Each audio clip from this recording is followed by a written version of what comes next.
From deaths in a truck to deaths on a train, a derailment today on a cross-country passenger train in Missouri. More than 200 people on board when it happened in the town of Mendon. That's 100 miles northeast of Kansas City.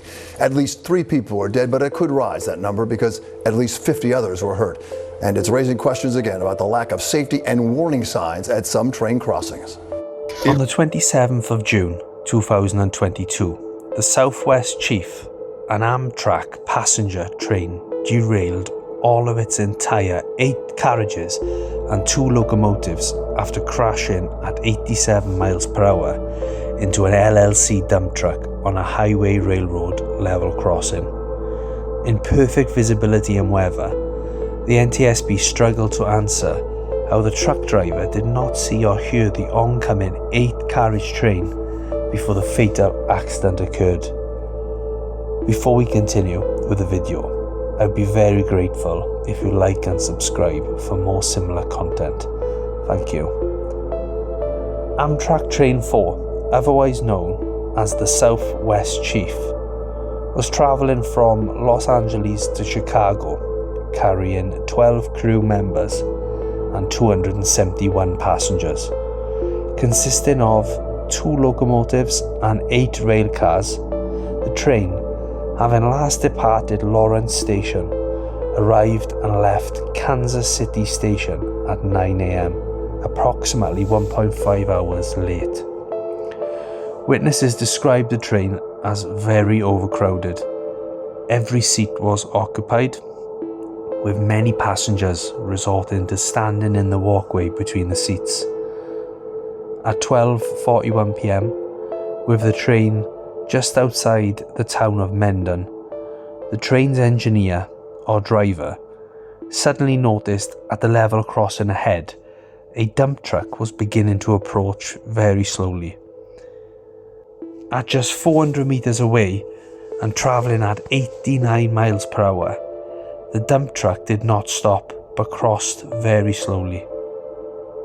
The train's engineer immediately sounded the locomotive's horn at full blast, yet despite this loud warning, the dump truck did not stop. The train driver slammed on the emergency brakes, but there was little he could do. At 12:42 p.m, the Southwest Chief crashed into the rear end of a Kenworth dump truck whilst travelling at 87 miles per hour. The last image, taken from the front locomotive's CCTV camera, shows the last moments before impact. All locomotives and carriages derailed, whilst the dump truck was catapulted into the left-hand side ditch.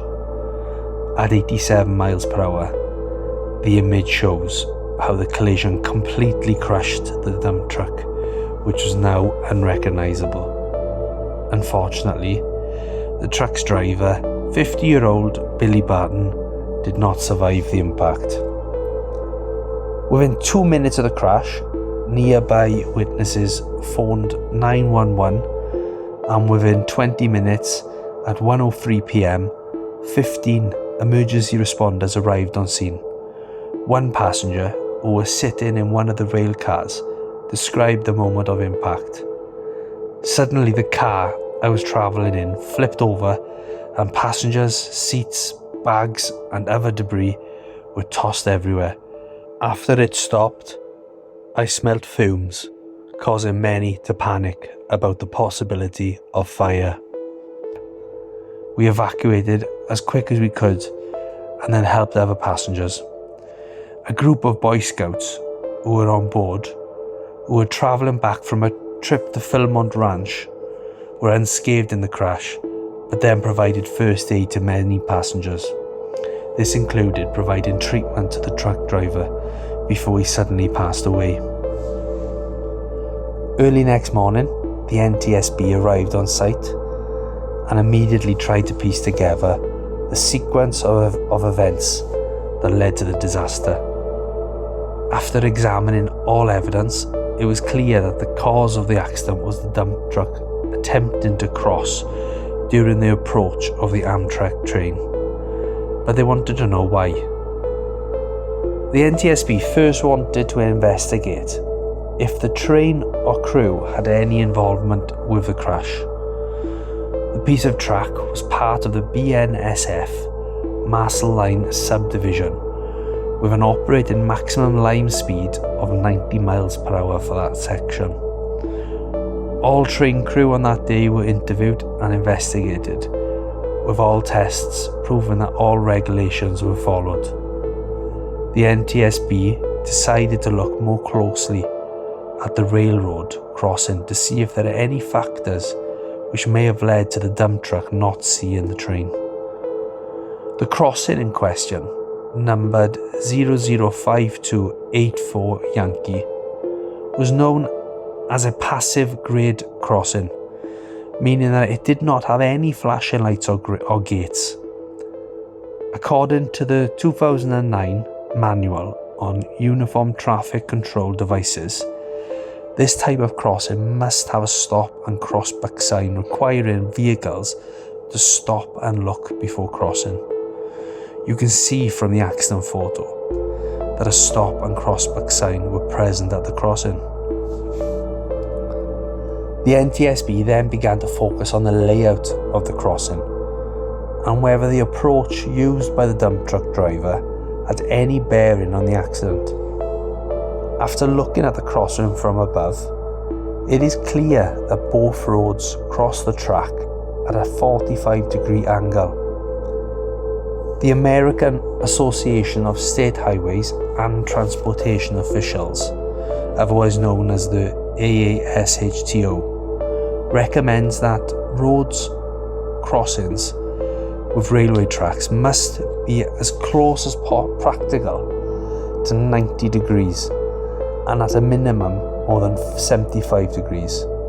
This is to stop road drivers from having to skewer their head in order to see approaching trains. The NTSB, when looking from the air, not only discovered the bad angle of interception, but also the number of obstacles that could block the sight of trains.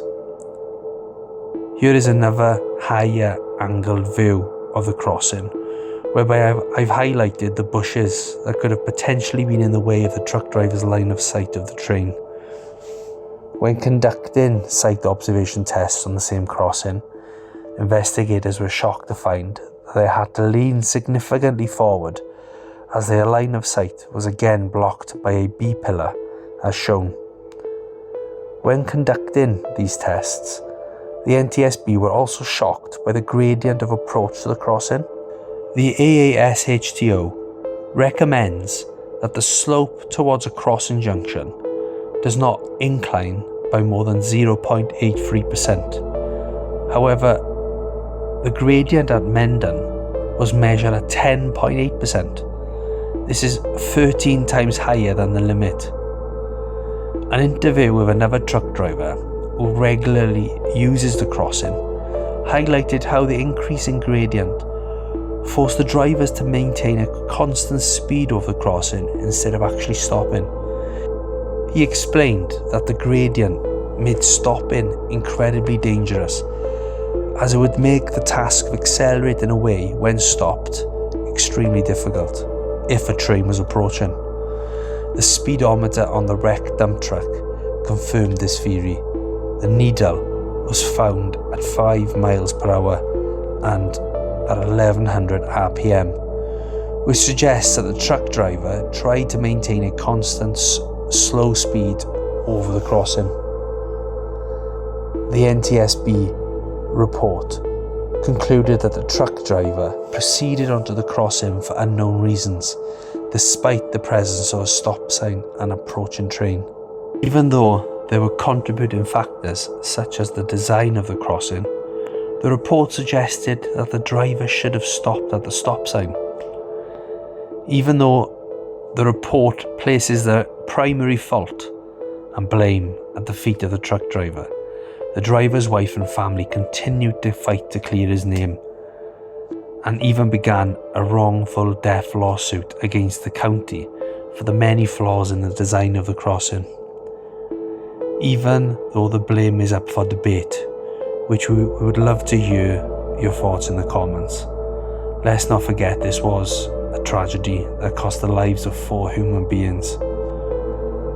Thank you very much for watching this real life horror video.